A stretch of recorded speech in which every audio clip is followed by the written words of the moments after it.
Bienvenidos al Rigor Noctis Podcast. A ver, este es un nuevo proyecto que tenemos pensado. Artemisia Hola, buenos días. y yo. Y pues bueno, un típico podcast de crimen, violencia, asesinato, misterios. No debes de decir todas esas palabras seguidas. Ahí lo corto. Después, pues bueno, va a ser una charla más casual, más amena, casi que chisme, aunque suena un poco feo a veces. Una conversación un poco menos formal, digamos. Sí, menos formal, menos preparada, pues. Tenemos nuestros guiones, pero no es como que todo el podcast esté guionizado. A ver, tú explica la dinámica. Bueno, lo que vamos a hacer es, cada uno trae un caso, ¿no? Del que el otro no tiene mucha información en lo que cabe. Y lo que tenemos que hacer, pues, es, obviamente, ir exponiendo nuestro caso primero, tal vez el del primero, luego el mío, y ir haciéndonos feedback, ¿no? Comentando, conversando, y pues así crear una dinámica como más suave, en la que pues también ustedes están abiertos a comentar sobre lo que hemos hablado aquí en esta pequeña conversación entre los dos. Y pues nada, decirnos que nos sigan en la página en la cuenta de TikTok, en donde estoy subiendo memes acerca de algunos temas que vamos a tocar o que estamos tocando. Ya me mandó una persona, me comentó ahí de que encontró restos humanos en la casa de su padre. Wow. Le puse, no se lo digas a nadie, man. Sí. O bueno, depende de qué quiera que pase con su padre, ¿no? Pero pues. A ver, pero bueno, ¿con qué tema empezamos? Con el tuyo, yo tengo más intriga sobre el tuyo porque sé menos, o sea, se sabe menos, yo soy un poco amante de los spoilers, entonces ya me sacaron. Sí, ¿no? Para iniciar suave, creo yo. Iniciar suave, servir peor. Sí, creo. Ok. Por lo que me has contado. Ok, A ver. cuenta. Y elegí este tema principalmente para que pues, nos conozcan, ¿no? Para introducirnos. ¿Por qué? Porque quiénes somos, ¿por qué no? Entonces sí. Hoy les voy a contar acerca de la desaparición, entre muchas comillas desaparición, de Christine Byrd. Como quizás muchos no sepan, y yo estudié arte y tú también. Sí, claro. Los dos estudiamos arte al mismo tiempo. Y he llegado a dedicarme a cosas artísticas. Y la verdad es que desde siempre me ha fascinado todo lo artístico y creativo, desde el dibujo, la pintura, el cine y en este caso la actuación, más precisamente la actuación de voz. Y mucho se dice en el mundo del doblaje, y más precisamente del doblaje latinoamericano, pues este no está exento de escándalos, nepotismo, marginación laboral, falta de condiciones laborales dignas. Por supuesto. Recién salió el caso del Alfonso Obregón, que a veces lo comentamos. Sí. La voz de Chueca. Y siempre es este tema de que, o sea, simplemente tener un sueldo digno y ser remunerado por tu trabajo ya parece mucho pedir. No, pero digo del Alfonso Obregón. Sí, el caso del... El tema, es que no sé cómo decirlo mejor, pero...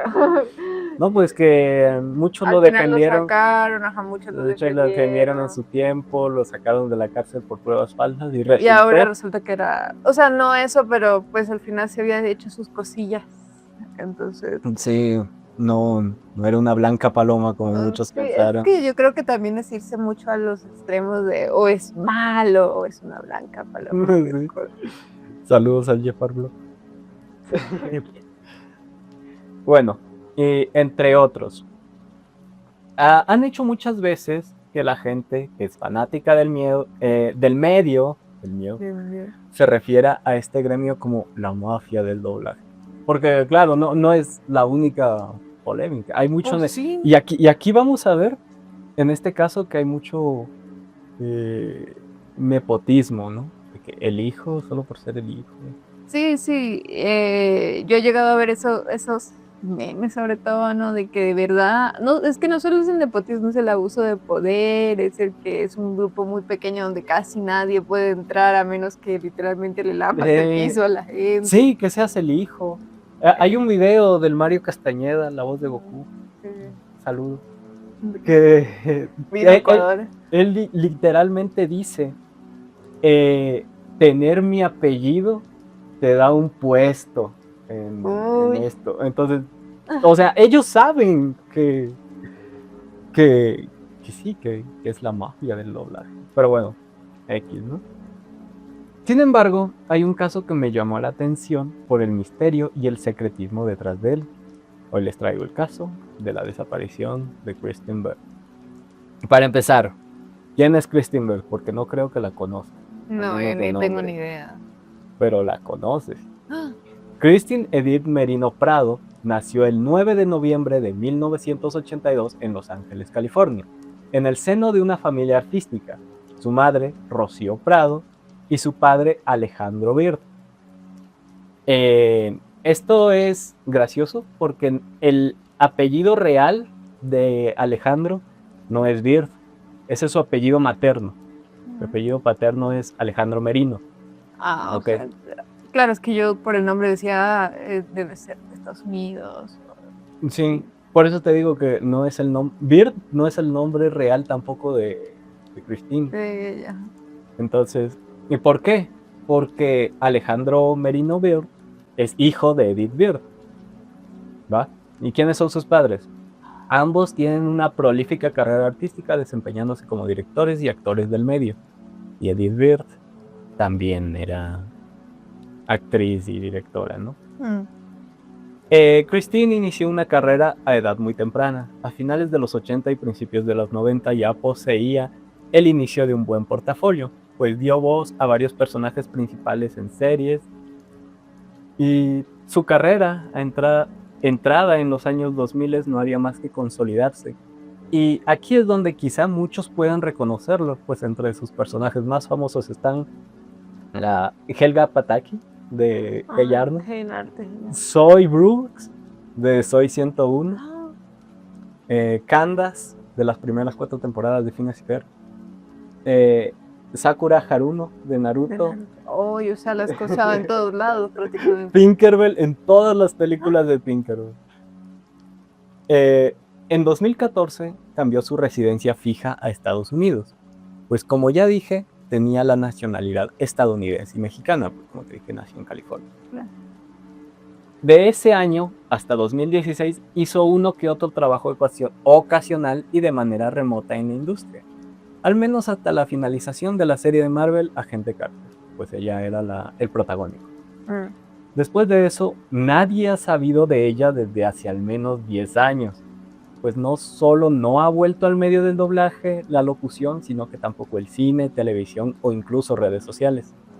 Desapareció sin más a tal punto de que pareciera ser que ni siquiera sus familiares saben sobre ella.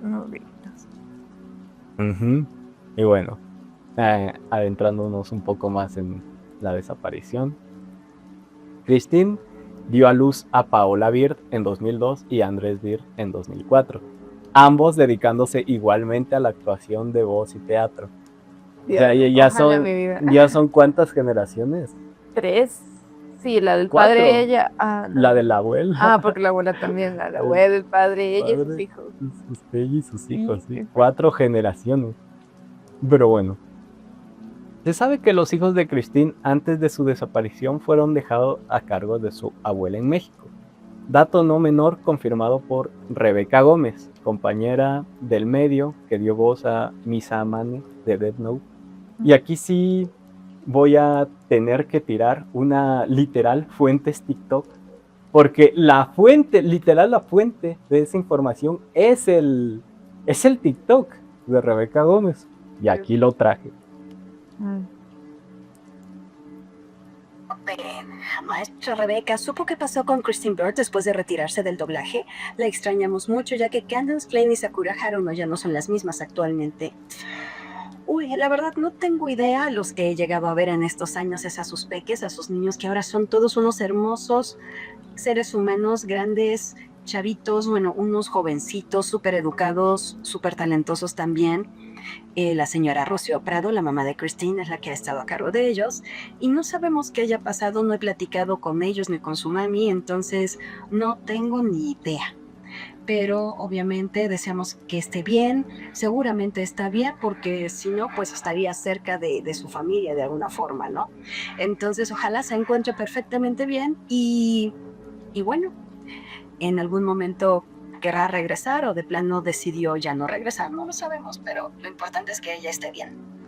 Es que está súper raro eso, porque si hubiera desaparecido con todas las letras, o sea, de que desapareció de verdad, pues yo me imagino que su madre y sus hijos estarían buscándola o diciendo, oigan, mi mamá desapareció, mi hija desapareció, por favor. O sea, si no están preocupados es porque de cierta forma no le pasó nada malo O sea, que ellos no sepan. claro. Igual ya mismo vamos a eso. Qué raro. Otra mención a ella fue en el podcast de Itzy Dudkevich, que también es actor de doblaje, donde entrevistó a Arturo Cataño, que es voz de Mordecai en Un Show Man. Alrededor de la hora con 19 minutos, Arturo habla de Christine agradeciéndole su trabajo y enviándole saludos. En sus propias palabras diciendo, y cito, donde quiera que esté. Dando a implicar que ni sus compañeros de trabajo pareciera saber dónde están. Y ahora vamos con el dato de la familia. Al lado de su familia, investigando las redes sociales de Andrés Bird y Rocío Prado, pareciera ser que nunca han hablado de ella o dado alguna explicación a pesar de que son redes muy activas, publicando acerca de convenciones o proyectos que ellos como actores tienen, ¿no? Pero cuando les preguntan por Christine en comentarios, no responden, dando la impresión a muchas personas de que ni siquiera quieren tocar el tema. Esto fui a investigarlo yo, a los Instagram, y ya sabes que cuando tú entras te sale el número de comentarios que tiene la publicación. Tú le tocas y ponte que decía 6. Le tocas y solo te salen 2. Eso significa que eliminan comentarios. Claro. Entonces, está bien, incluso si no quisieran hablar del tema, pero claro, se hace más sospechoso y más misterioso que estén eliminando comentarios, ¿no? Claro, solo le están echando más leña al fuego. Siempre he pensado cuando pasan este tipo de cosas con figuras públicas y así, que hay personas que acaban por eliminar los comentarios preguntando qué pasó o cuál es la razón de ser, y solo le están echando más leña al fuego. Sí, porque de hecho los comentarios no es en el único lugar donde no se le menciona a Christine. No aparece en posts viejos de Instagram, ni en historias, ni en fotos, nada, ¿no? Encontré una publicación en el Instagram de Paola, su hija mayor, en donde se refiere a su abuela como mamá, ¿no? Dando a entender que tiene esta cercanía bastante fuerte, porque recordemos que su madre se fue. Se sabe que se fue a Estados Unidos en 2014, 16 más o menos. Y sus hijos nacieron en 2002 y 2004. Entonces ellos tendrían más o menos unos 10, 12 años. Claro, estaban bien chiquitos todavía. Eso es todo lo que se puede intuir tras la investigación. Técnicamente la investigación acabaría aquí, ¿no? Porque hay tan poca información que no se puede sacar nada. Y de ahí pues solo queda la especulación. Hay una teoría, y esta la puse como parte de la investigación porque la teoría sí tiene un rabbit hole más profundo, un conejo hoyo más profundo. Ok. Sin embargo, nos falta una pieza clave aquí. Investigar sobre su lado paterno. Su padre, Alejandro Bird. ¿Qué hay sobre este hombre? Como ya expliqué, Alejandro también fue un actor de doblaje cuya carrera tuvo sus años de gloria a mediados de la década de 1970 hasta finales de la década de 1980. Hoy en día, Es mayor a ella entonces, lo más probable. ¿qué? Que él es chance mayor a su esposa. ¿Por qué? Porque su carrera principalmente se desenvolvió casi 10, 20 años antes. Realmente no, es que como no investigué acerca de Debe ser mayor a ella, unos 10 años, 15 años. la mamá de Christine, entonces no. Es lo normal. Bueno, a eso vamos, ¿no? Hoy en día, más que por sus memorables papeles y personajes de la cultura popular ochentera, se le reconoce por ser uno de los mayores monstruos dentro de la industria. ¿Qué? Ok, empezamos fuerte. Sí. Actrices como María Fernanda Morales, Rosy Aguirre, Ariadna Rivas, Marina Huerta, Cristina Rubiales y muchísimas más mujeres fueron víctimas de este hombre. Para no tergiversar sus palabras o las palabras de las víctimas, leeré directamente sus testimonios.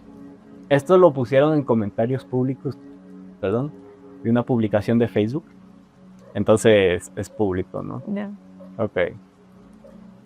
Una persona dice: se dijo a la empresa en su momento, todo el mundo lo supo, pero el tipo en cuestión siguió dirigiendo, sigue en doblaje. Bueno, no sé al día de hoy. Y los compañeros lo aceptan como si nada. Las mujeres tuvimos que callar y aceptar volver a verlo. Yo hasta se le dije en su cara y fue tan cínico de negarlo. Yo sí le creo a mis compañeras, siempre lo he hecho. Pero así están las cosas en el doblaje. Otra persona pone: pues efectivamente, yo no lo pensé 2 veces junto a Ariadna y Cristianes para consignarlo ante la ANDA, carearnos con él y lo corrieron. A mí me había besado a la fuerza y Ariadna la acosaba para tener sexo con él. Y a Cristina se la pasó insultándola, no sé por qué, pero además estaba borracho ese día en la empresa y me da mucho orgullo haber hablado en su momento. Aquí investigué un poco a qué se refieren con la ANDA. Muchos actores de doblaje mexicano especialmente se refieren a eso. Resulta que la ANDA es la Asociación Nacional de Actores, el sindicato mexicano fundado en 1939 que protege los derechos laborales, regula los salarios y contratos y agrupa a los profesionales del gremio artístico, incluyendo los actores de voz. Claro. Ok, otra persona pone: a mí también me acosó el tal Alejandro Bird. Yo tendría como 16 años, pero recuerdo que fui a hablar con el señor Fernando Álvarez y el señor Giacardi y dejó de molestarme. Otra persona pone: han habido otros que hasta con pistola las han obligado a hacer sexo oral y no hubieron represalias. El único que recuerdo fue Alejandro Bird, que hasta expulsado fue de la ANDA. Y pues bueno, ¿no? Obviamente un montón de comentarios, pues, gente diciendo totalmente de acuerdo, increíble que nadie haya denunciado, Dios mío, tal. Todos estos comportamientos, hasta donde se sabe, no tuvieron un procedimiento oficial ante la justicia, puesto que Alejandro se aprovechaba de su posición en el medio como hijo de Edith Bird, lo que te había dicho, para salir impune. No fue sino hasta una decena de denuncias dentro de la empresa que fue vetado del doblaje. O sea, solo le prohibieron trabajar en tal cosa. Pero no hubo tema legal. Nada, no fue detenido, nada. Se dice que Alejandro trabaja actualmente de taxista, sin embargo pareciera que esta información no se sustenta mucho, salvo testimonios de gente que afirma haber escuchado a José Luis Orozco decirlo en un programa de radio. Sin embargo, no hay evidencia de esto. Parece que el dicho programa es Los Media, porque hay gente, lo único que se encuentra es testimonios de gente que recuerda haber escuchado a José Luis Orozco decirlo en un programa pasado que no se encuentra en ningún lado. Entonces, Pues eso, ¿no? ¿A qué vamos con todo esto? Menciono los escándalos de su padre, puesto que hay una teoría que afirma que la desaparición de Christine está ligada a lo que hizo su padre. Algunos teorizan que esta fue la razón por la que ambos tuvieron que volver a Estados Unidos para evitar que metieran preso a Alejandro en México y cuidar de él debido a su edad, pues recordemos que Alejandro para 2014 tendría 70 años. El hueco más grande de esta teoría es que hay más de 20 años de diferencia entre el escándalo de Alejandro, fue por los 80s, 90s, y la desaparición de Christine, como dije, fue en 2016, 14. Quizás esta sea la teoría más grande e interesante detrás de su desaparición. Mas no es un hecho. Lo que podemos afirmar con certeza es que ni sus compañeros de trabajo, ni su familia parecieran saber dónde está Christine Bird. Y si fue más, bueno, esta teoría, no sé si es un poco insensible de esta teoría, pero estaba volando por mi cabeza esta teoría. ¿Y si solo se fue por leche? Se fue por cigarros. Y por eso igual los hijos como que no quieren hablar mucho del tema, ¿no? Hay algo que no incluí aquí porque tampoco encontré, y es de que gente afirmando que el hijo puso una publicación, unas historias en Instagram diciendo, como que recriminándole a su madre, el entre comillas haber abandonado.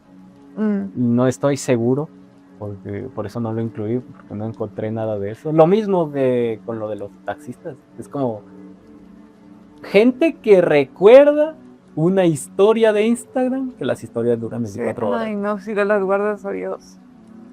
Es que cuadra más conmigo el tema del papá. Profesor veces hizo pues un capaz de, bueno, me voy a otro país y ya no hay problema, ¿no? Porque ¿qué van a hacer? Estoy en otro país. Pero cuadra mejor porque, como tú mismo mencionaste, en la primera teoría hay una disparidad de tiempo súper grande. Entonces, no sé, bueno, puede ser que tal vez le fue a cuidar por la edad, porque pues, ya está viejo, después de 20 años de que se fue, puede ser. Pero veo que como la actitud de los hijos y las características del tema, como que ellos no están preocupados, que la abuela no está preocupada, que pues, la actitud de los hijos y de la madre. De la madre. Parece que se fue por cigarro. Pero es raro, ¿no? Porque ¿cómo abandonas así tu carrera?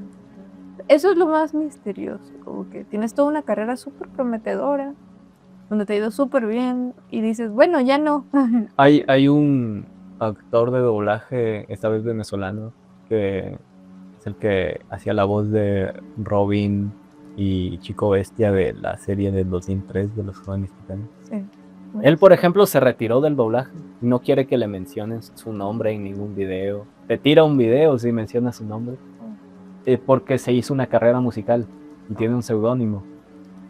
Y ya, eso. Pero mínimo sabemos qué está haciendo actualmente. A pesar de que también tenía una carrera importante. Ahora sabemos qué está haciendo mínimo. A pesar de que ya no quiere que se le mencione. Pero este caso es diferente, es porque de la noche a la mañana desapareció. O sea, tal vez ella dijo como, ya no quiero hacer doblaje, ya no quiero tener nada que ver con esto y no le voy a dar explicaciones a nadie. Pero pues no sé, o sea, tú que eres más como versado en cómo funciona la industria del doblaje, yo lo que sé es que son como figuras públicas, pero no tan públicas, entonces tal vez no se sienten con la obligación de dar explicaciones respecto a sus retiros. Claro, muchas personas han hecho... mira, mucha de esta información también la saqué de la Doblaje Wiki. Y tengo entendido de que muchos actores de doblaje, debido a su privacidad, han dicho que no pongan cierta información en sus entradas de la Doblaje Wiki, porque pues es su privacidad también de personas, ¿no? Tampoco quiero que con esto vayan a ir al Instagram de la familia y a decirle, oye, ¿qué pasó con tu madre? Oye, cuenta, ¿qué pasó con su hijo? O sea, pues tal vez al final son personas que todavía quieren mantener cierto nivel de privacidad, porque la industria del doblaje es como, de cierta forma sí eres conocido, pero de una manera muy nicho, entonces pues los miembros no se sienten tan obligados a dar declaraciones o explicaciones, pues todo queda como en una onda de misterio bien, bien profunda, ¿no? Claro. Pero yo creo que fue más eso, ¿no? Que simplemente se quiso retirar, bueno, esa es mi teoría, ¿no? Se quiso retirar, no dar explicaciones a nadie porque tal vez estaba cansada de la industria, porque por como ya hemos hablado, no es un ambiente laboral muy, muy agradable. Claro. Incluso para los que tienen conexiones, ¿no? Entonces, Por lo mismo, ¿no? Lo que posiblemente hicieron sus familiares pasados. sí, yo me imagino que sí. Entonces, obviamente uno nunca va a saber los detalles de su ambiente, de cómo ella vive su ambiente laboral. Tal vez ni ya no lo está aguantando más, ya para ese rato. Entonces, dijo, bueno, me voy. Y pues tal vez los hijos no quieren hablar del tema. Uno, para respetar la privacidad de ellos y de su madre. Dos, porque tal vez se fue por sí. Sí, sí, sí. Y ni siquiera ellos saben, como que, o sea, como la gente que dice, mi papá se fue. Ay, ¿dónde está? No tengo ni idea. Sí, sí, sí. Esa es la teoría que más se acepta en el sentido de que es menos insensible Claro. estar teorizando sobre la vida personal de ciertas personas. Entonces eso, ahí queda mi tema. Ya, bueno, entonces yo voy a empezar con el mío. Interesante fue Mucho chisme. sí, o sea, mucho misterio, mucho de especular. Al final, cuando uno tiene como estos, no sé, industrias o gremios, no sé cómo llamarlo, grupos, que son figuras públicas, pero no tanto, luego uno queda como con una intriga, que te mueres en la intriga y quieres saber, pero al final, pues, a mí me ha pasado muchas veces porque yo también estaba así metida como que, chismecito de tal cosa, y uno no se puede enterar y la gente he escuchado gente con chismecitos de industrias y así, que dicen, no podía dormir y todo el nivel de intriga que te da, yo creo que es un poco exagerado, ¿no? Claro. Pero, pues, normal que la gente tenga la intriga, pero al final está en cada quien. Decir uno más.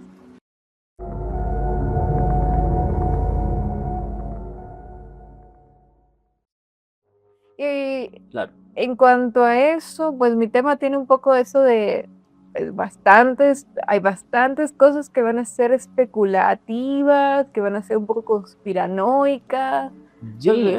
Entonces, no es como que vayan a decir, no, todo esto que estoy diciendo es 100% verdad, porque he visto muchos discursos de este tema donde hay gente que hasta lo toma como 100% cierto, y pues hay cosas que sí hay investigaciones periodísticas, hay libros al respecto, pero hay otras cosas que al final son leyenda urbana un poco, ¿no?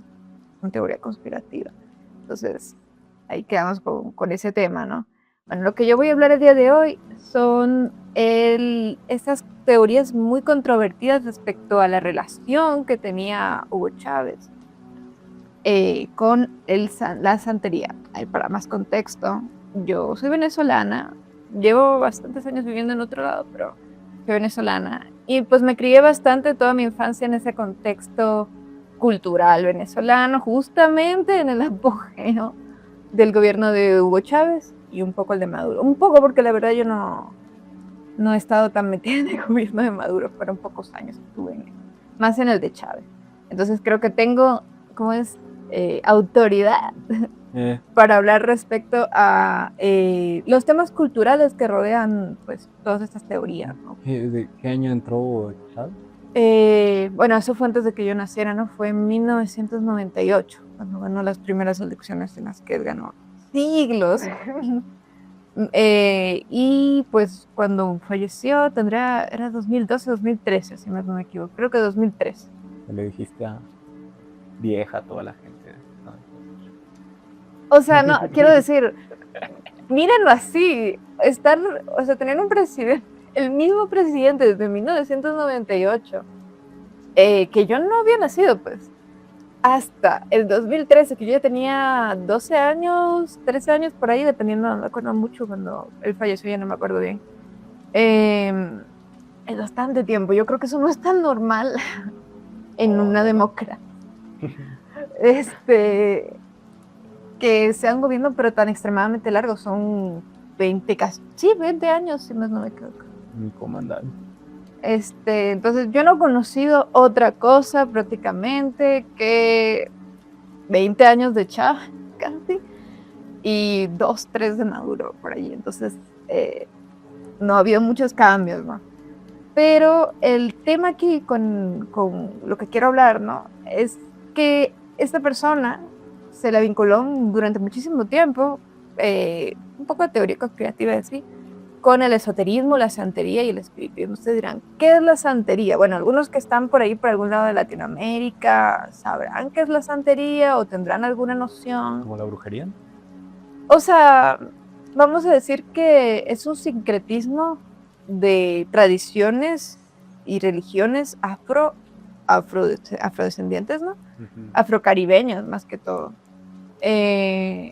con el catolicismo, ¿no? Porque ahí viene el nombre, santería, santo.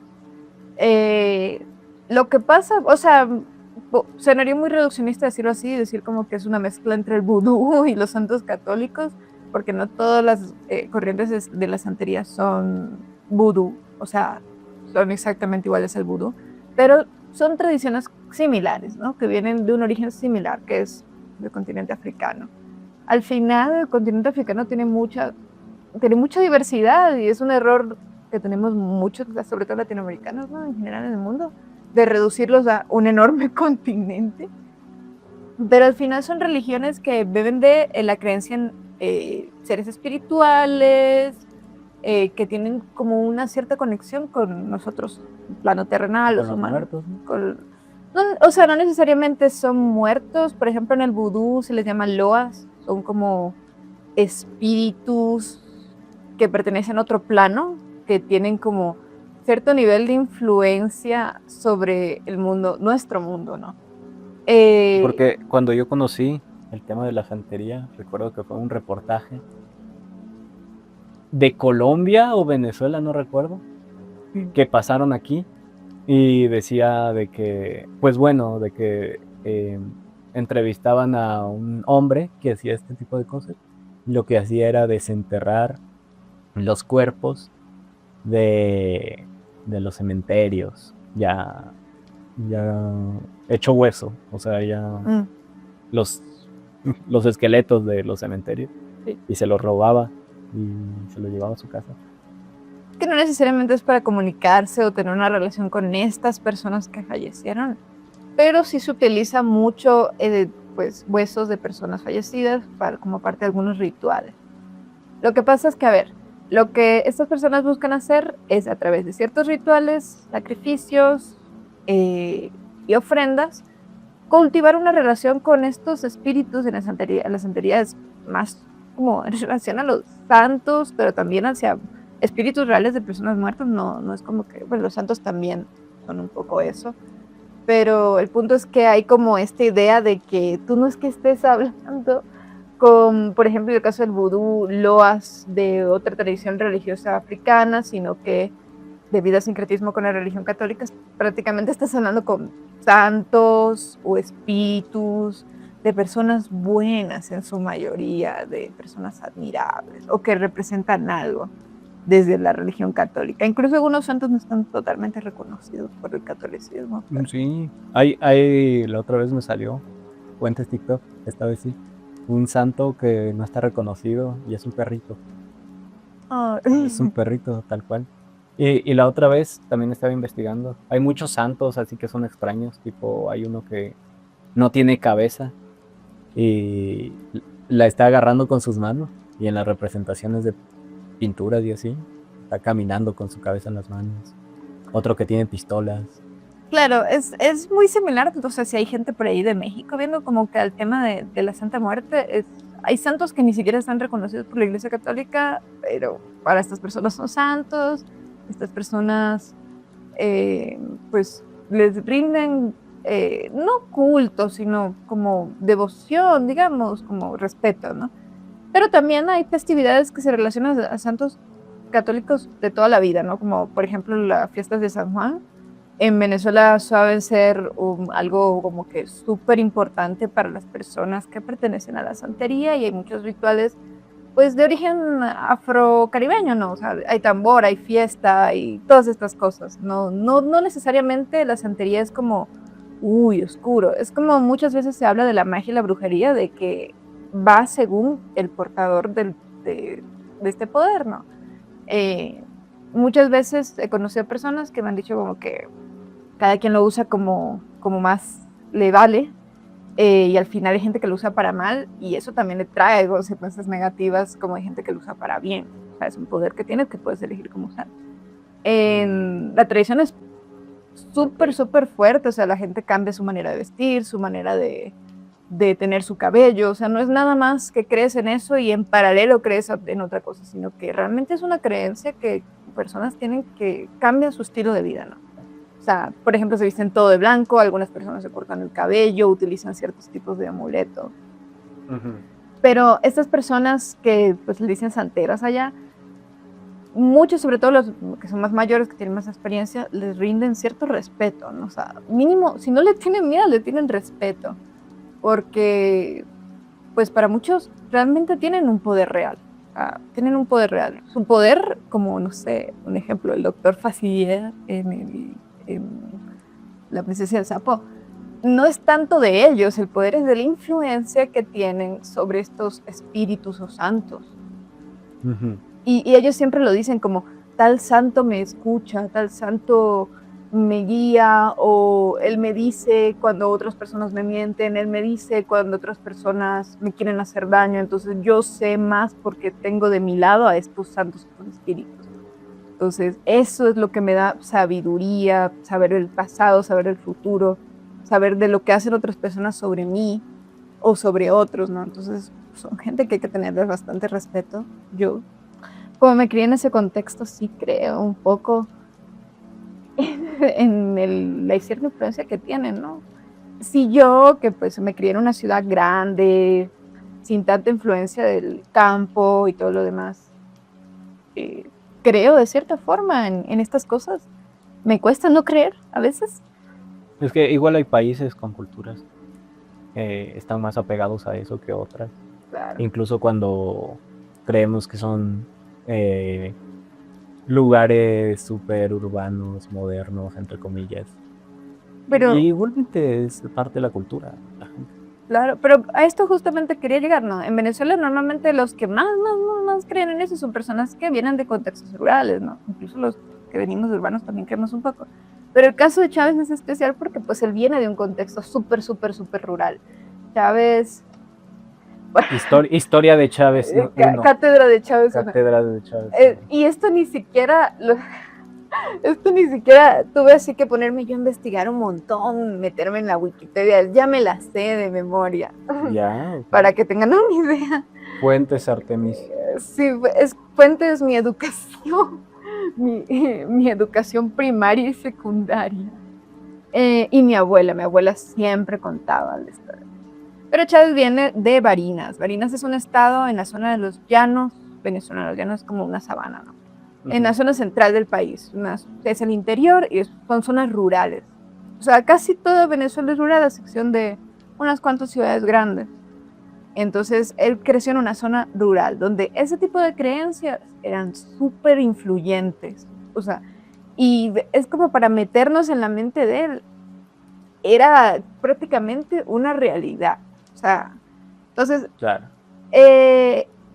A partir de pues una investigación que hice sobre un libro que se llama Los brujos de Chávez, un periodista que se llama David Placer, se habría pues analizado la influencia que tuvo este tipo de creencias en el gobierno de Chávez y en sus decisiones políticas, ¿no? Y personales, ¿no? O sea, pues la idea es que esto está tan normalizado que pues hace un periodista... ¿De qué año es el libro? El libro es del 2016. Ya. Ya después de que él falleció. Y la idea es que está tan normalizado que hasta escribieron un libro, una investigación periodística acerca del tema, ¿no? Definitivamente es la cosa pues más normalizada del planeta y hasta interesante, ¿no? O sea, mirándolo más allá de las opiniones que cada uno tenga, es interesante. Yo, como les dije antes, no es mi intención es estigmatizar la creencia, la religión, ni mucho menos criticar a nadie por creer en ella, porque les digo, yo también de cierta forma llego a creer en algunas cosas, ¿no? El tema es como, qué interesante, ¿no? O sea, al final siempre hay estas teorías de que los políticos y la gente en el poder se ve influenciada por cosas espirituales, espiritismo, magia, bla, bla, bla. Claro. Como lo que ahorita están hablando de el adrenocromo en Estados Unidos, los presidentes hacen sus rituales satánicos. En Estados Unidos sí hay un montón de esas cosas de... Creo que es como la versión latina de eso, ¿no? De los presidentes en realidad son reptilianos y le hacen culto a Saturno. Literalmente es la versión latina de eso, ¿no? Pero lo peor es que en este caso, bueno, no, también hay pruebas de los... Algún día tendremos que hacer video también de... Sí, de ir a la mansión Rothschild.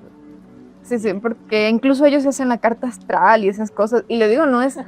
Es como que normalmente cuando se relaciona políticos y magia o rituales o espiritismo, ay, entonces esto es malo. No, o sea, solo lo utilizan como cualquiera de nosotros lee el horóscopo, como que muchos lleguen a creer justamente en estos temas de la santería, o se vayan a hacer una limpia. Pues son políticos, pero siguen siendo personas, ¿no?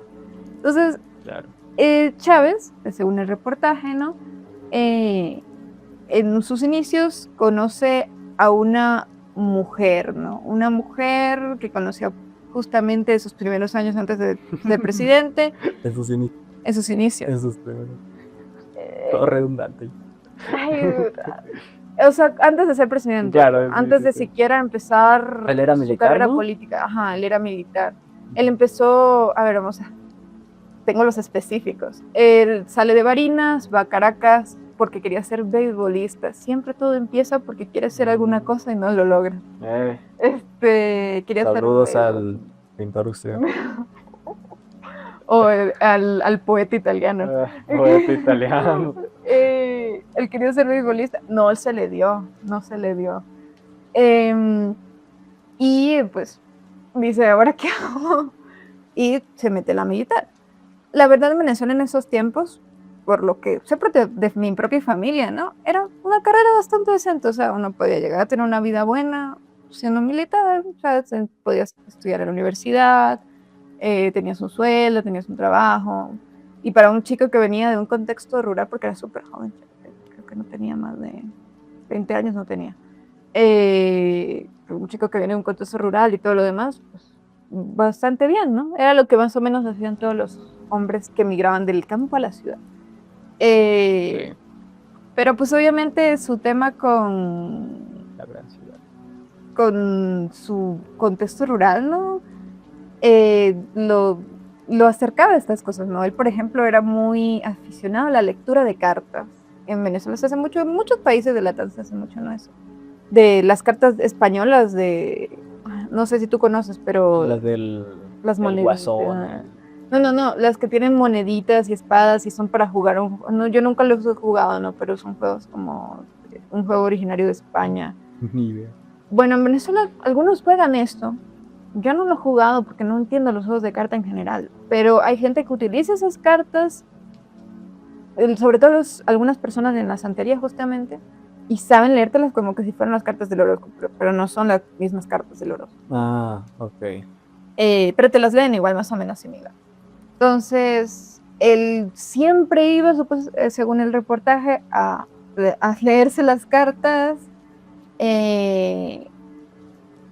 También le gustó, supuestamente, según el reportaje, también era aficionado a jugar a la Ouija con sus compañeros. Sí.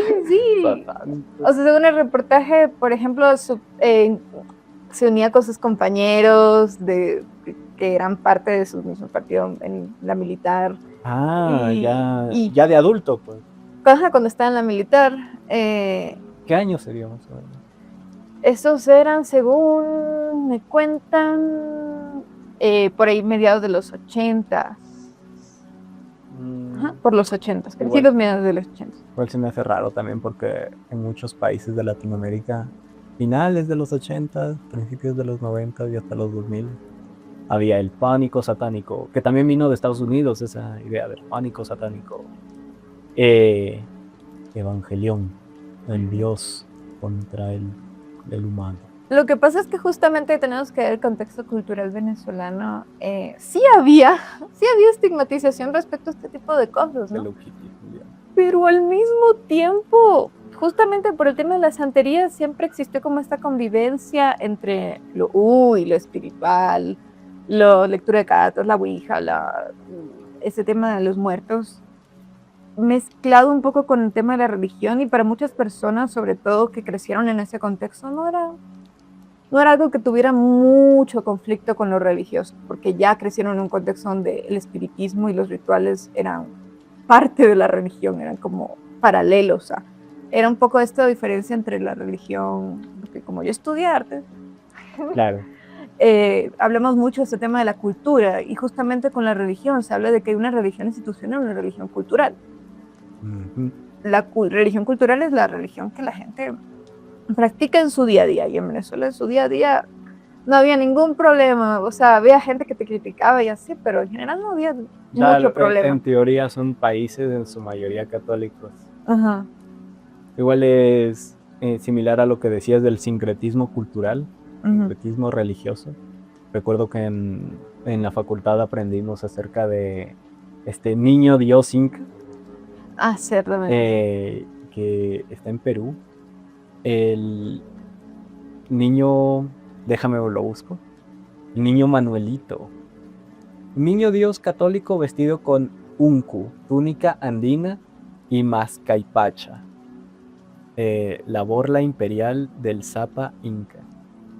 Y recuerdo que lo vimos y se nos hizo bastante curioso la idea, ¿no? De cómo, pues, es una mezcla, es un mestizaje, entre comillas, de religión. Claro. O sea, al final en estos contextos la institución religiosa sí te va a decir que este tipo de cosas está mal. Pero en la práctica, en la cultura, la gente va a seguir haciéndolo porque es su costumbre, o sea, de eso vienen, ¿no? Y no va a tener conflicto como tal muchas veces. Porque Chávez, aunque muchos, o sea, sabemos su ideología política, normalmente las ideologías políticas de izquierda tienen un poco de conflicto con lo religioso, pero como todo buen latinoamericano, se crió en un contexto religioso y seguía siendo algo religioso, ¿no? Un latino nacido en los... ¿En qué año nació? 70s. En los 90, ¿no? Era bastante conserva, a pesar de ser de izquierda. A pesar de ser de izquierda, exacto. Entonces, claro, era una persona que normalmente no le gustaba mucho hablar de eso directamente, justamente por su ideología política. Pero sí se notaba, pero creo que había más tendencia por parte de él hacia la tipo de religión más cultural que a un catolicismo súper duro, estricto, ¿no? Como que más esa flexibilidad de ser católico desde la cultura, ¿no? Desde, leen las cartas, hago la ouija, creo en la santería, ¿no? Hay católicos o cristianos en Venezuela que están súper en contra de estas cosas, ¿no? Entonces... Claro, también. Obviamente este libro llega a partir de pues entrevistas, cartas y testimonios de personas que han sido allegadas al mismo Chávez, ¿no? Ya después de que falleció, porque esto ya son como 4 años de que él fallece, ¿no? Y justamente se habla sobre cómo él en su juventud pues estuvo marcado por estas historias locales, y como una vidente que se llama Cristina Marxman predijo momentos claves de su carrera política, y como yo era una persona que estaba predispuesta un poco a creer estas cosas, como que esta persona le entró bastante de cierta forma a sus ya creencias existentes, ¿no?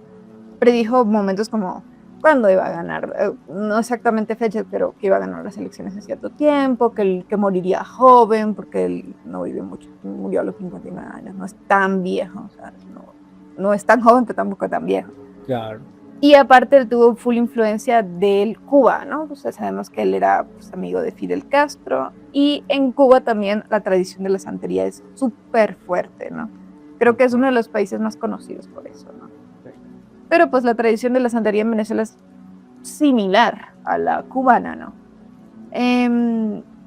Y de esta forma, ¿no? Se crea en este libro testimonios reales de lo que Chávez realmente tenía en relación a la santería y el espiritismo. De que creía, de que había personas en su círculo cercano que eran santeros o que eran videntes, que le leían las cartas, que hacían rituales para él, que predijeron momentos de su vida que pues hasta él entró como, oye, qué loco, ¿no? Y uno lo ve en retrospectiva y dices, pues sí pasaron estas cosas que supuestamente esta persona predijo, ¿no? Te digo, a mí me cuesta mucho no caer en de, ay, quiero no creer para no ser supersticiosa, pero creo un poco. ¡Qué miedo! Y al final habían dentro de las instituciones estatales cierta influencia de este tipo de cosas, ¿no? Más allá de eso, mírenlo desde el punto de vista político. Si tú quieres conectar con la población rural, con la población más de clase más baja en Venezuela, no es por decir que los santeros sean solo personas de clase baja, claro que no, pero pues es algo muy, muy, muy cultural de ciertos sectores y la verdad es que siempre hay más precariedad en las zonas rurales de los países, ¿no? Claro. Y en ciertos sectores urbanos también la santería es súper importante, en sectores como que más populares, así. ¿Qué mejor que utilizando justamente lo que ellos creían desde su religión cultural, ¿no? Pues así les llegas bastante bien, ¿no? Pero no es como que él estuviera ajeno a eso, también creía de cierta forma, por lo que se reporta en este libro, ¿no? Ahora, las teorías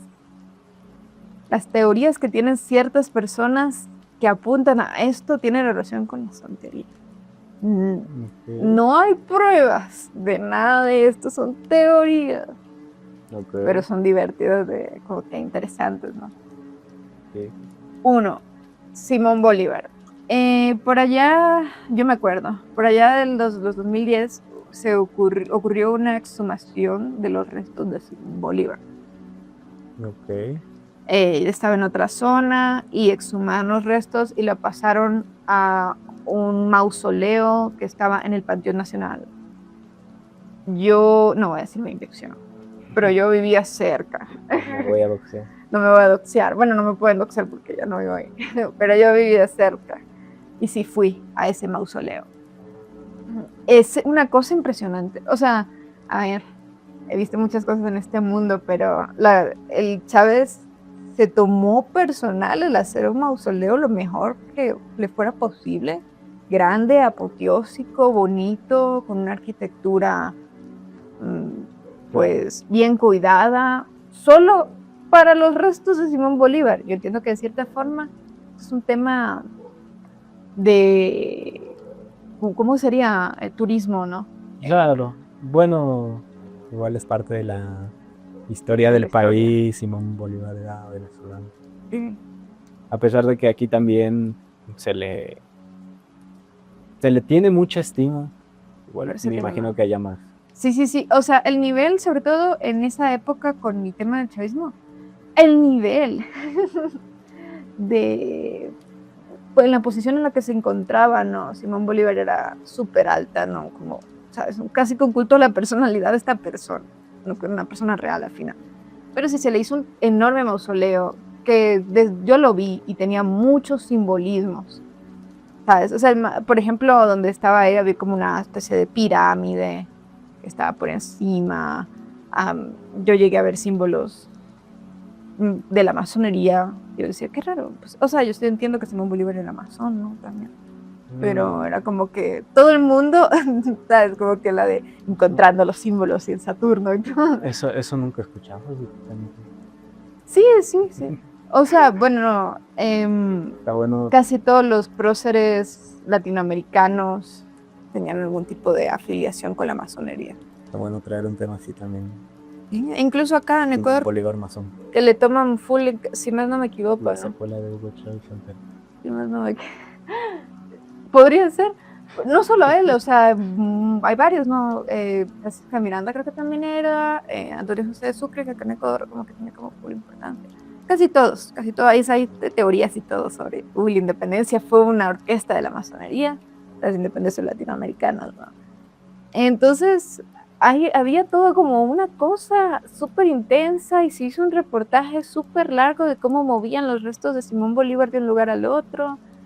Era una cuestión, o sea, pero intensa, ¿no?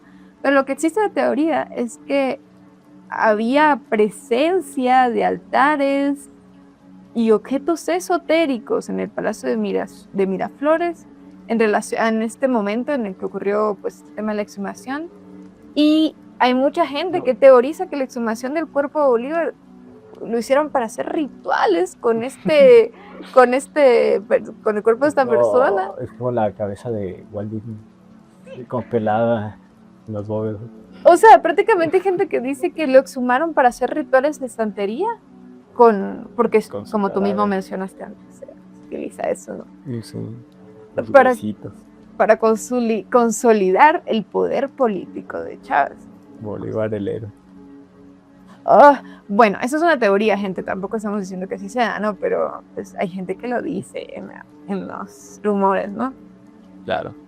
Y luego también hay otras teorías que tienen que ver justamente, esto es muy, ahorita tocaremos temas como que más de lo que ha sucedido actualmente en Venezuela, ¿no? Ustedes saben que hubo un terremoto, que la zona de La Guaira, que es una zona costera cerca de la capital, yo iba muchas veces para allá, pues se cayó un montón de edificios, un montón de gente afectada, ¿no?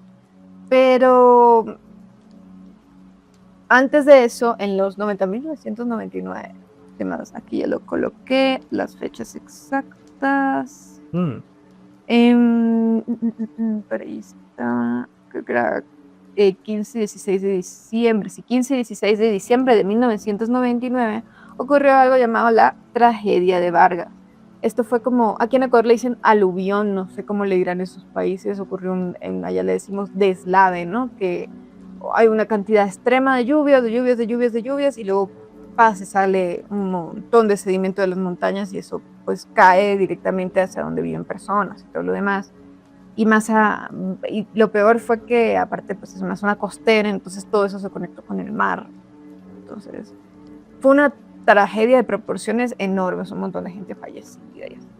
Pero hay teorías respecto a que justamente, como pueden notar, como me preguntaste antes, un año después de sus primeras elecciones, hay teorías que te dicen que la gente fallecida en esta tragedia fue como una ofrenda de sangre que Chávez hizo para consolidar su poder en la santería, igual que en el vudú, igual que todas estas religiones caribeñas, afrodescendientes. Sí. Tú no es que los espíritus te dan poder o te dan cosas porque te quieren mucho y ya. Claro, siempre es dar algo a cambio. Ajá.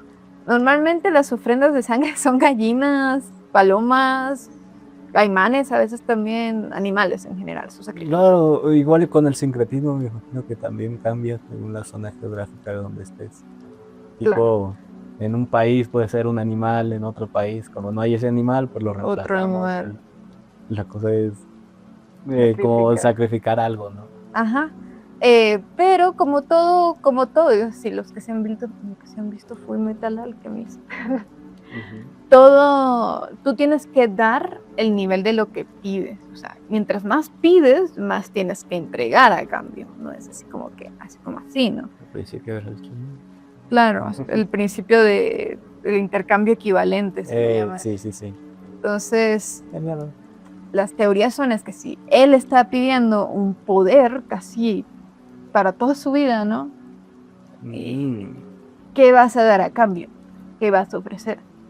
Entonces, pues dependiendo del poder que se tenga, pues habrá gente que pueda ofrecer. O sea, si tú ya eres como líder de una nación, mucha gente cree en algunas culturas, tú literalmente podrías ofrecer la vida de las personas que gobiernas, de las que eres líder. Claro. Entregar la vida de esas personas hasta eso, porque al final tienes como cierto poder o autoridad según estos espíritus sobre esas personas. Entonces la gente dice, ¿y si él entregó la vida de estas personas? Porque es como que justamente, ¿no? Y aparte en esta tragedia hubo bastante negligencia gubernamental. O O sea, no fueron a ayudar inmediatamente, ocurrieron las cosas, hubo un tiempo en el que se tardaron, entonces todas estas cosas sirven para decir, lo hizo a propósito. Obviamente son teorías. Claro. Nunca vamos a saber algo así, ¿no? Pero debido a ya la conexión previa que tiene esta persona con la santería y que no todos los rituales de la santería son positivos, hay gente que hace cosas muy malas a través de este poder que tienen, ¿no? De ahí también son los amarres. Y esas son cosas Mal súper de malas. ojo. Súper malas, o sea, pero al final, te digo, yo he conocido gente que hace parte de estas creencias y siempre me han dicho que mal se hace, mal se regresa, que uno no, es como la típica de cuando, oh, ¿dónde está el maldeando ahí? Luego el diablo viene a Como recogerte. las películas. Sí. Y pues el hombre murió de cáncer a una edad bastante temprana para una persona, o sea, ¿sabes? O sea, es que, o sea, sí es 50 años, sí es muy temprano para morir. Y de Pero, cáncer. pero también el cáncer es como se lleva a niños, a jóvenes. Pero como el cáncer siempre se dice como este mal que te cae porque pues, Claro, lo peor que te puede pasar. incurable. Ajá. Entonces, y supuestamente, yo llegué a ver sus reportajes cuando ya le estaba casi que ya no daba y estaba cada día decayendo más y más y más y más, como que se le chupara el alma, pero el cáncer sí hace eso, ¿no? Ujú. Pero pues mucha gente dice, no, pues el cáncer le dio y murió a esta edad por estar haciendo todas estas cosas malas, la típica, ¿no? Y aparte, en el reportaje hay fotos. Luego te las voy a mandar para que las Claro, veas. van a estar apareciendo en pantalla, ¿no? Hay fotos sobre elementos que se han encontrado en el Palacio de Miraflores. El Palacio de Miraflores es como la Casa Blanca, o aquí en el Carondelet, o sea, la casa gubernamental del país. Sí, sí. Que, Ahí pues, es donde capturaron a Manu. sí, si más no me Aquí equivoco. los espero. Esto no correspondía, ¿no? Que no correspondían a la decoración habitual de las de gobierno, ¿no? Cabeza, lo de estar mandando, no, eran altares que tenían frutas, que tenían cabeza, una cabeza de caimán, un esqueleto de caimán, la cabeza. Y tú dices, bueno, son frutas, son caramelos, es la cabeza de un caimán. Claro. Nomás querían dejar bonita la decoración. Pero no, gente, esto para los que están metidos y los que saben podrán confirmar, los que están metidos en este tema cultural de cómo es la santería, de cómo son estas cosas, siempre la gente hace altares con cosas, con ofrendas a los espíritus. Eso normalmente se le dicen como endulzar a los espíritus, endulzar a los santos. Claro. Con caramelos, con frutas, con cabezas de caimanes. Sí. Y aparte estaba sobre en una foto y la pones. Está la espada de Simón Bolívar, que también allá era toda una cosa de la espada de Simón Bolívar. Y sobre eso habían justamente caramelos. ¿Por qué pones caramelos sobre la espada de Simón Bolívar? Claro, ¿no? Sobre una reliquia Histórica. nacional. Mínimo sospechoso, ¿no? Está esto aquí. Y yo al final como me conozco, en mi propia casa han habido cosas así, ¿no? Digo, definitivamente esto es para endulzar al espíritu, Claro. para tenerlo de tu lado, ¿no? Y al final, bueno, hay esta perspectiva de que esta herencia se ha mantenido todavía, aunque Chávez ya no está con vida, ¿no? Y muchos miembros del mismo partido político han como perpetuado estas supersticiones de Chávez, como la idea de que Chávez, el espíritu de Chávez está con nosotros y cosas así. Uh-huh. Porque al final, en la santería... Fue el que dijo que vino un pajarito y habló. Sí, hay Mucha gente que no se lo toma en serio. Fue Maduro. Hay mucha gente que no se lo toma en serio, pero si te lo tomas en serio y conoces el contexto sociocultural y político, hay cierto subtono de esas creencias de las ánimas. En inglés se dice ánimas, claro. Es espíritu en latín. Alma. Claro. De que la gente no muere sino que sí está presente con nosotros. Me recuerda a la película esta del Distrito 9 que vimos la otra vez, en donde el líder de este pueblo como que se quiere comer a los aliens para tener su poder, porque ahí se mezcla ya las creencias que tenían desde antes para llegar a los aliens. Claro, porque son tradiciones religiosas africanas también. Sí. Claro, entonces hay de todo, hay un subtono espiritual y religioso, ¿no? Y bueno, ya como que dejando así, justamente para esta época después de la muerte de Chávez, sí saben también que actualmente, más recientemente, pues hubo todo ese tema con protestas sobre un fraude electoral, o lo que se teoriza fue un fraude electoral.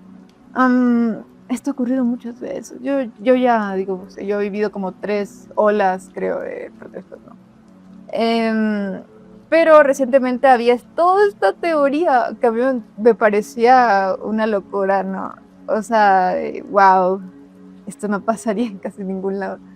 Había un subtono como político y otro subtono más espiritual sobre que había que destruir unas estatuas de Chávez que habían por todo el país. Había un montón de estatuas por todo el país. Ahorita, vamos a poner la foto del mapa. La miniatura.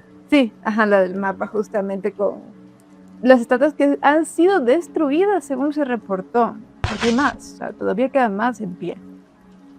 Hay muchas estatuas de Chávez. Bueno, ustedes saben el contexto social, político, normal que estas cosas sucedan. Y mucha gente también lo está haciendo como para luchar contra este simbolismo político de culto al líder y todas estas cosas. Claro, Pero, o sea, como es análisis de la imagen. Igualmente se puede ver desde los dos sentidos, ¿no? ajá, De que pues que toda la propaganda que existe a nuestro alrededor pues, nos la quitamos, nos alejamos del control gubernamental. claro. Y también de que, bueno, si este gobierno cree eso y lo mandó a poner. Algo a detener, ajá. La gente teorizaba que estas estatuas eran como una especie de tokens, de rituales, y que si se destruían todas las estatuas, se podría liberar al país del control del gobierno, ¿no? O sea, a mí llegan al nivel en el que esto no es solo algo en lo que Chávez creía, sino que había mucha gente que cree que si destruyes unas estatuas que supuestamente son tokens de un ritual santero, vas a poder liberarte del ritual, o sea, de la influencia de ese ritual. Ustedes saben que en ese tipo de rituales, si tú destruyes el objeto ritual, lo que salió de los muñecos, los tokens, los objetos a los que están vinculados estos rituales, supuestamente te liberas o destruyes el trabajo que te hicieron, ¿no? Entonces lo que la gente quería hacer era literalmente eso a escala país. O sea, decían, bueno, si las destruimos todas, entonces nos liberamos de esto, ¿no? ¿Por qué están esas estatuas? ¿Por qué las protegen tanto? Porque las protegieron un montón. Esta idea, ¿no? Pero igual también está como que la gente habla de la maldición de los McFlurry. Sí, es que sí es muy normal de creer. Oye, deberíamos traer ese tema también porque es larguísimo. Ese tema tiene un lore y yo he estado ahí. Y cada vez que saltaba en un McFlurry decía, no. Más o menos me sé y me he comido algunos McFlurries en la teoría. Entonces, ya dejen McDonald's Venezuela, dejen de sacar McFlurries, por favor. Dejen a la gente en paz. Pero sí, o sea, muchas veces las personas se han refugiado en ese tipo de creencias, en decir, si hacemos esto, nos vamos a liberar de esto, y al final es un reflejo de la cultura, ¿no?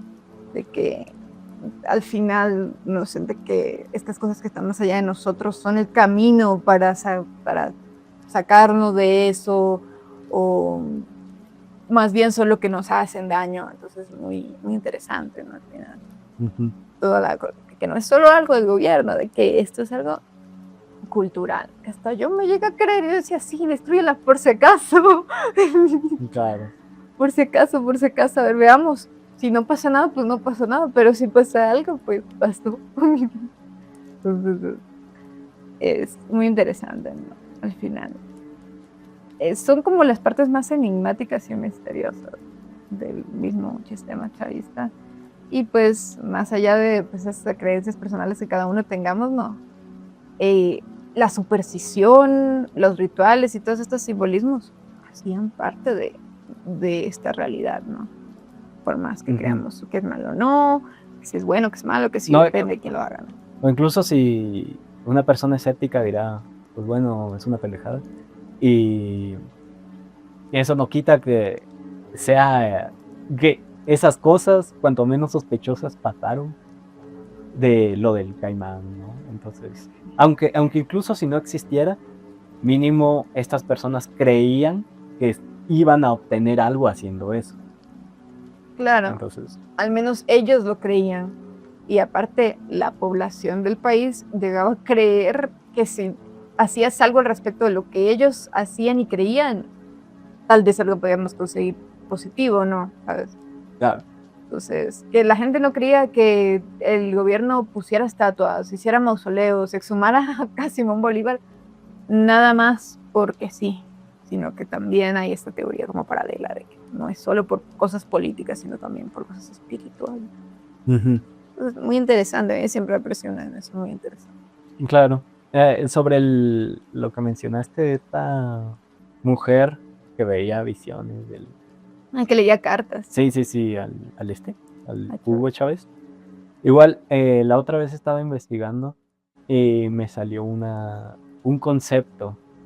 En inglés le conocen como el retrofitting. No sé si lo estoy pronunciando bien. Y se utiliza mucho en los medios, como es un término en inglés, allá en Estados Unidos también hay esto de los mediums y Sí. tal. Bueno, para leerles una definición, es cuando alguien ajusta o reinterpreta su predicción, visión, después de que algo ya pasó, para que parezca que sí lo había dicho. Por ejemplo, es como que alguien dice, oh, veo un peligro acercado, y después te pisa un carro. Y luego la persona dice, ah, lo dije, vi un carro. Y bueno, desde un punto de vista escéptico, ese tipo de mediums o gente que supuestamente tiene visiones del futuro y así, pues puedes interpretarlo como, pues esta gente suele hacer este tipo de cosas. Claro. O sea, eso es como el sesgo de confirmación, tal vez. Sí, Ajá. en español se le conoce como ajuste retrospectivo o Claro. postdicción. Claro, si tú estás más dispuesta a creer estas cosas, pues vas a tratar de creerlas, vas a buscar las evidencias Claro. en la vida de que tú dices, ah, esta es una evidencia que es verdad, pero cuando pasa algo que lo contradice, nomás lo ignoras, o no le haces caso, no le das tanta importancia, Sí. como a lo que sí Como lo puede. lo de la desgracia de Barinas, así se llama. De Vargas. Tragedia de Vargas, perdón. Ajá. Es lo que dicen, no, a lo mejor mucha gente creyó que era para esto, ¿no? Pero igualmente, como desde el punto de vista escéptico, puedes decir, pues bueno, la gente falleció en un aluvión, pues eso no lo controla nadie. Se me hace similar a lo que estaban diciendo mucha gente con lo del terremoto recién, de que salió esta gente que ya es anti Estados Unidos y que todo lo fuerza a eso, y estaba diciendo, Estados Unidos tiene DARPA, que es la tecnología para crear terremotos. Los de Venezuela van a pagar por su cobardía. Y pues ya ves, ¿no? Es como, para mí es como lo mismo, igual estás reemplazando Lo espiritual. lo lo espiritual religioso. con algo tecnológico, pero sigue siendo una teoría de que, o sea, un terremoto es mucho más complejo que simplemente decir que un país malvado vino y apretó un botón que dice terremoto. Que más bien todavía hay debates al respecto, a mí me parece un poco pues, insensible, ¿no? Sí. Decir ese tipo de cosas. También, por ejemplo, justamente la fecha del terremoto fue fue una fiesta importante de las, si no me equivoco, déjame buscar. Creo que era San Juan, ¿no? Igual una fiesta religiosa. Sí, y que tiene mucha relación con algunas cosas de las santerías, ¿no? Al final, sí, el 23 o 24 de junio es la fecha de las fiestas de San Juan. Y yo lo que más recuerdo, ¿no? es que los santeros le daban muchísima importancia, ¿no? El tema de las fiestas de San Juan, pero también es algo positivo, ¿no? Habían tambor, fiestas, cosas así, ¿no? Por ejemplo, ocurrió este mismo sincretismo de que la religión católica, el apóstol San Juan, se fundió con deidades africanas, como por ejemplo Chango. Creo que un tambor en Venezuela que justamente habla de esa deidad. Y pues el tambor justamente no, música africana. Claro. Como más o menos también mucho aquí en Esmeraldas en Ecuador. Y obviamente pues la festividad se sincretiza entre la santería y el tema religioso, ¿no? La fecha del santo. Entonces lo que había mucha gente diciendo es que justamente pues el terremoto ocurrió mientras están algunas personas haciendo festividades de este santo. Y la verdad les digo, yo pienso que es muy sensible. Terremotos son terremotos, entre la naturaleza haciendo la suya. Claro. Nosotros somos muy pequeños como humanidad frente a eso. Pero pues sí, habían sus teorías igual de, ay, cómo Dios es celoso y todas estas cosas, ¿no? De algunas personas. Claro. Esto fue lo que causó el terremoto. Una vez darle una explicación. Que podamos entender a una tragedia fuera de nuestro... horrores fuera de nuestra comprensión. Sí. Recuerdo que cuando pasó el terremoto de 2016 aquí en Ecuador, muchos de mis compañeros creyentes, compañeras creyentes decían eso, ¿no? Diosito mandó el terremoto. O de, a la verga, nos quiere mucho. Sí, eso uno llega a pensar bastante, ¿no? En esas ocasiones. Y pues sí, ¿no? O sea, la cosa cayó justamente en esas fechas. Incluso había videos de gente en las fiestas y todo, y se empiezan a ver, ¿no? Yo, pues, obviamente soy de decir, no hay que... A ver, entiendo la razón de ser de tratar de explicar cosas para nuestro entendimiento desde ese punto de vista, pero qué pedo. Y además, la peor zona, la más afectada, es una zona que ya pasó por una tragedia hace unos cuantos años, ¿no? Hay muchas personas también que dicen, no, esta zona está maldita, zona... Y a ver, ya ocurrió un aluvión, el terreno quedó muy maltrecho para construir nada. Construyeron bastantes cosas en poco tiempo. Saben, yo creo que tiene una explicación más científica, ¿no? Claro. Pero pues la gente dice, pues honestamente. Porque ya al final si crees, está bien, ¿no? Que creas en lo que quieras, incluso en teorías de conspiración, si no es nada religioso y tal. Pero tampoco sean insensibles, o sea, mucha gente murió. Claro. En ciertas, no es para decir, ya ven, eso le pasa porque son pro Estados Unidos. O ya ven, eso pasa porque creen en esta creen en tal religión. Uh-huh. Entonces, sí, hay todas estas explicaciones. Y es muy curioso cómo dos tragedias que están separadas por 20 años, más de 20 años, tienen a gente que las explica de la misma manera, como que un mismo origen, ¿no? Entonces, ya ven, todo lo que se conecta con la santería es un, ¿cómo es? Hoyo. Es un conejo. Es un conejo hoyo. Yo sí me metí bien fuerte en aparte del contexto cultural. Yo he conocido gente que practica esto, gente que son familiares incluso míos. Y en mi educación, que siempre fue como muy religiosa, se estigmatizaba muchísimo eso.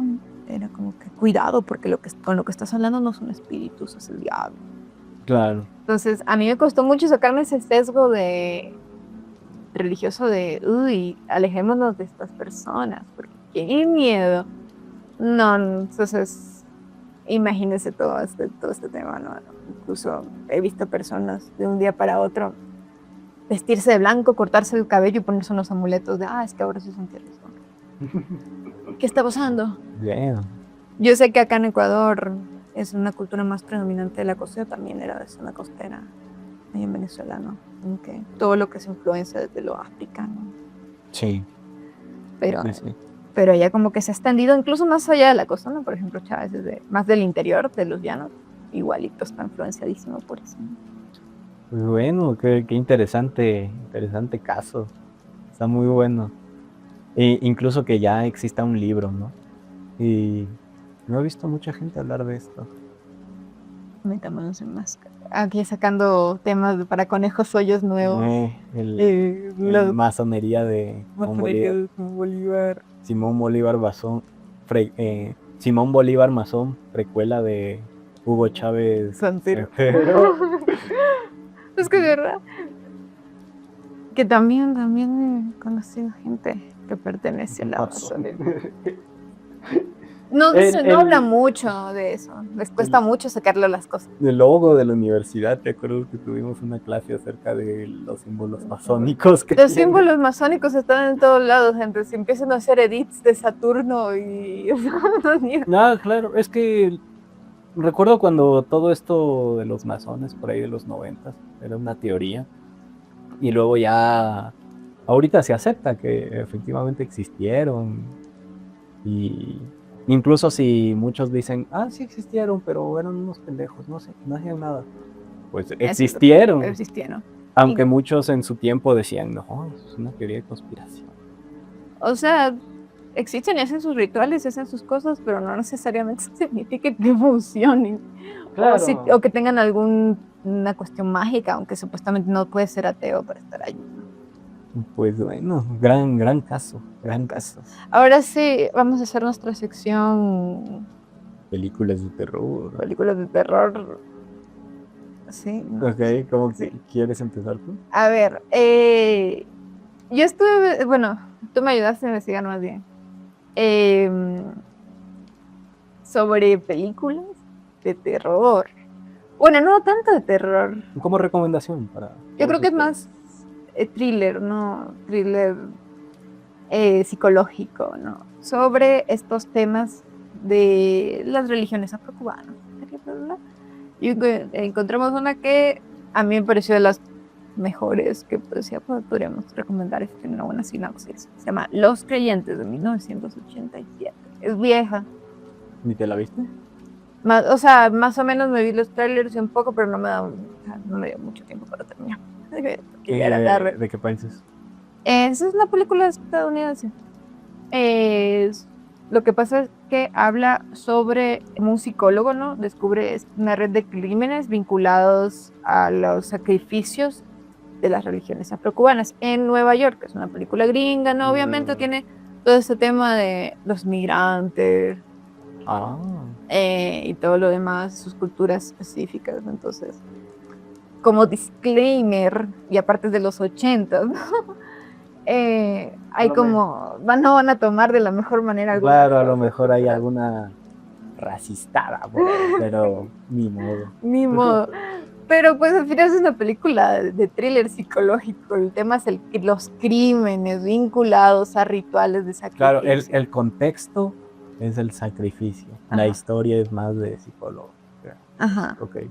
De gente pues que le pasaron cosas malas porque fueron usados como sacrificios en rituales de origen afrocubano, de santería. Cuando afrocubano normalmente sí son religiones vinculadas a la santería. Les digo, yo nunca supe de nadie que hiciera sacrificios humanos. Yo nunca supe, como que yo sepa. Pero pues hay sus teorías de que en la santería algunas personas hacen sacrificios humanos. Claro. Yo a veces creo que eso es un poco justamente racistado, que se pegan un poco para decir, miren esta religión horrible, gente, ¿sabes? Pero no dudo que uno que otro caso haya habido. O sea, sobre todo, por ejemplo, en mi contexto en Venezuela, que había mucho narcotráfico, uno que otro caso ha de haber habido, porque se vincula, ¿no? Sobre todo en esta película también se habla de cómo se llegan a vincular estas cosas, ¿no? Como que narcotráfico, Claro. estos rituales, porque no es como que los nacos no sean... Claro, Creyendo ellos... con eso. Sí, la típica de, yo robo y lo hago por la Virgen. Sí. Entonces, a mí me pareció, obviamente no alcancé a verme todo, pero creo que vale la pena un poco, ¿no? Con sus tomados de lo con pinzas, ¿no? Ujú. Luego hay un montón de documentales, ¿no? Hay uno que se llama Santo, que es de Netflix, que pues ahonda un poco más en estos temas. Otro que se llama Las Orillas o Cuba, del 2008 también, que habla de estos temas. Normalmente están más centrados en Cuba. Claro. No encontré ninguno como específicamente de Venezuela, pero como digo, se parecen bastante. Entonces, close enough. Close enough. Ok. Son mis recomendaciones de películas. Aquí vamos a estar recomendando películas. Sí. A ver, mi recomendación de películas. Yo ayer vi La Bruja de Blair de 2016. ¿Qué? Porque ya había visto la del 98, creo que era. Ajá, la clásica. Y yo ya la había visto. Y siempre, la vi antes de pandemia, creo, antes del 2020, o en 2020 creo que la vi. Y siempre tuve pendiente, voy a ver la de las 2016. Y nunca la había visto hasta ayer. Y me gustó, mete cosas de viajes en el tiempo, de paradojas, o sea ya sí, sabes que es el mismo found footage. Mira, sí sabes que hay una secuela de La Bruja de Blair del 2000 y algo, ¿no? Sí, eso sí me enteró. No la he visto, pero... Está horrible. Y esta película de 2016 ignora esa secuela. Hagamos como que no pasó, ya no es canon. Es un producto oficial que no es canon. Y está horrible, ¿no? Pero la de 2016 como que sí vuelve al formato found footage y te mete como que paradojas vistas desde la cámara found footage. El protagonista es hermano de Heather, la protagonista de la primera película, que lleva tantos años perdida. Entonces encuentra un video en YouTube y dice, mira, este video grabado con esta cámara pareciera que es mi hermana. Vamos con mi grupo de amigos al bosque, pasan las típicas cosas de una película de La Bruja de Blair. Y hasta el final, ya es spoiler, ¿no? Ni modo, se aguantan. Igual y no es, o sea, sí es spoiler y sí está bacán, pero lo importante es cómo sucede esto, ¿ya? Entonces, disclaimer, ¿ok? Igual mírenla, ¿no? Si quieren saltes el spoiler. Porque al final van con sus amigos y resulta que la cámara que estábamos siguiendo desde el principio es la misma grabación que vio al inicio en YouTube. Entonces se crea esa paradoja, bucle temporal. Incluso parece que viajan al pasado. Hay un montón de teorías. Ya sabes, la película no es directa.